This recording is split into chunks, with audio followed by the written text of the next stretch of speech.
Greetings, friends. I want to wrap up this series on non duality by looking at what it means to live this out in our lives. In other words, what does non dual love in action mean? The Greek word agape is used in the New Testament to describe the highest form of love or divine love, a love that is utterly self giving and extravagant. And this is the love that Jesus described in Matthew 5, verse 44. But I say to you, love your enemies and pray for those who persecute you. It is a love that reaches across all boundaries and includes everybody, even our enemies. And it is the love that is at the heart of what Jesus lived, taught, and ultimately died for. And this is the love that is described in 1 Corinthians 13. If I speak in the tongues of men and of angels, but have not love, I am only a resounding gong or a clanging cymbal. If I have the gift of prophecy and can fathom all mysteries and all knowledge, and if I have a faith that can move mountains, but have not love, I am nothing. If I give all I possess to the poor, and surrender my body to the flames, but have not love, I gain nothing. This is fascinating. We can do all these amazing things described in this passage, and even give everything we possess to the poor, but not necessarily have love. So, what is the nature of this divine love, this non dual love? And this agape or non dual love is never in service of our self image. And so, by definition, the small self or egocentric self is never the source of selfless love. It cannot be. This love in action is a difficult topic to talk about because our minds are so often churning and strategizing in service of our small selves to project the best image of ourselves that we can. And this is going on all the time. If you just start to watch the chatter of your mind, it's doing this all the time, and it can be extremely subtle. And so, as soon as we start to talk about activism and inclusive love, people often go into spirals of guilt and shame on the one hand, or self justifying monologues of the mind on the other. The ego cannot take this on as a project. Then it merely becomes an egocentric problem to solve. And that is far too small a space to give rise to this kind of expansive, selfless love that we're talking about here.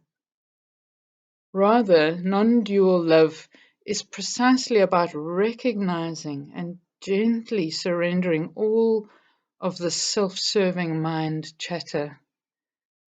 Because true love means to serve another without self interest of any kind. In other words, without any chatter or projection about the self. And Jesus described this in his Sermon on the Mount.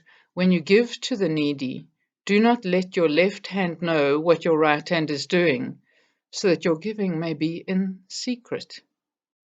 And this is a lovely description of selfless love, not even talking to ourselves about what wonderful, generous people we are. The danger here, though, is that we so quickly turn on ourselves about things, and we're very quick to turn on ourselves when we recognize our egocentric chatter. But that just gets us trapped in self constricted loops again. The starting point is never about trying to destroy the ego self, because we need a healthy ego to function in the world. Rather, it is through the surrendered ego, I love that term, surrendered ego, that the love of God can flow. The way we work with this in our everyday lives is to recognize our self centered behavior. Notice when we go into a story loop about ourselves, or when we try to manipulate or control others, or ever so subtly promoting ourselves. When we recognize any of this kind of self-serving behavior, we very simply and gently let this go. And in this way, we are surrendering our egos again and again, and thus allowing our action to be an expression of the deeper, more spacious, true self within us. Richard Rohr wrote, "The true self does not teach us compassion as much as it is compassion already." And from this more spacious and grounded place, one naturally connects, empathizes, forgives, and loves just about everything. We were made in love, for love, and unto love. The true self and its natural capacity for non-dual love is birthed in God as our deepest source. And so it naturally gives expression to this divine love that is spacious, non-boundaried, and whole. And this is why action and contemplation have to go together, because contemplation teaches us to surrender deeply to God as our source, as the ground of our being. In contemplative prayer, we receive the profoundly unconditional love of God, which transforms us from within, so that from this abiding in God, being connected to the vine, the fruit will come naturally, as Jesus described in John chapter 15. It is in knowing that we are loved that we can naturally give love. It becomes a very natural flow through us. And action then becomes an expression of the selfless love that naturally arises from our rootedness in God as our deepest source. And action becomes a way of self-giving that opens us even more into our spacious and compassionate true self. And so these two work together, this contemplation and action. Living from this place of non-dual love involves a shift in how we are oriented to our lives. Our egocentric starting point is generally that life should serve me and mine. And this is quite a natural starting point, but we need to bring awareness to it. We even manage to co-opt God into this as being on my side, or on the side of my race, my religion, my country, my agenda, and this has led to all manner of conflict and wars. Non-dual love involves a shift in orientation to how can my life be of service to God and others? Or to use more explicitly non-dual language, how can my life be lived in tune with the whole that I'm part of, and in service to the harmony of the whole? In this way, we're committing ourselves to be part of the fulfillment of Jesus' prayer in John 17, that they may be one as we are one. And I love the description by the scientist Bernardo Kastrup, and he said that my life is bursting with meaning because it is not about me. I am an instrument. I love that. My life is bursting with meaning because it's not about me. I'm an instrument. There's a beautiful sense of relief and freedom in this. I don't have to carry the weight of all of this myself. In allowing myself to be an instrument, I can cooperate in a much more creative, free, and therefore generative way with the symphony of life that's already happening. And so the attitude that we bring to our service in the world, to how we show up in anything that we do, is that of a surrendered and receptive cooperation, an eagerness to be a channel for divine love and peace, and a willingness to soften and open boundaries where they are entrenched in ourselves and in society. And this love is always working towards inclusivity, belonging, and wholeness. And Father Gregory Boyle, who is such an inspiration, he describes it in this way. We imagine with God the circle of compassion.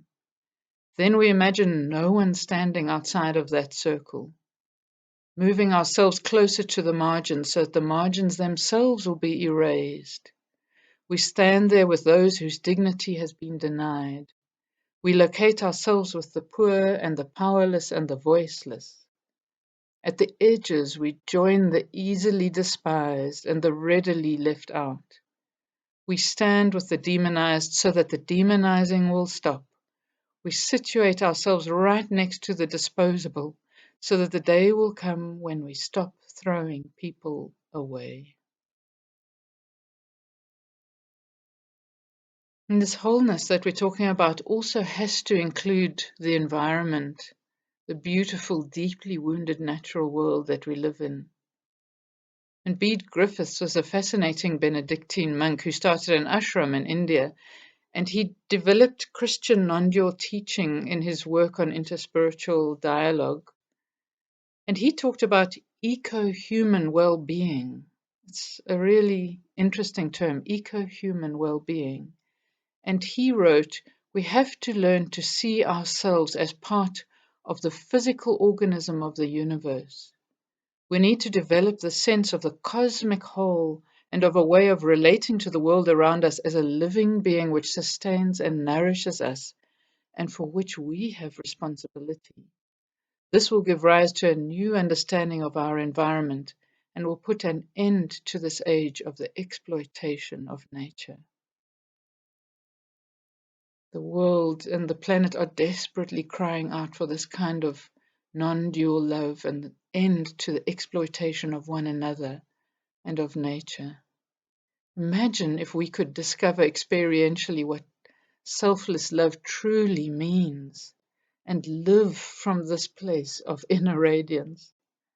Surely this is the core meaning of what it means to be a Christian, being Christ's healing hands and compassionate heart in the world.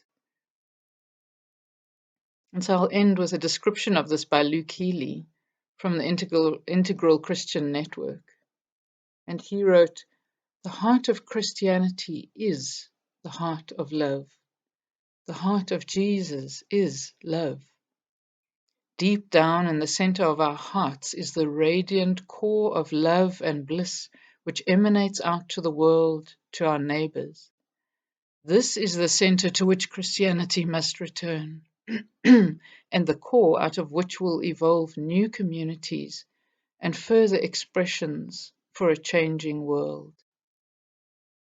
Let us tap deep into our roots and find the generative energy to rise into a vibrant, living spiritual tradition that offers to the world beauty, hope, meaning, and a radical love. Imagine that. Let us tap deep into our roots and find the generative energy to rise into a vibrant, living spiritual tradition that offers to the world beauty, hope, meaning, and radical love. May it be so. Amen.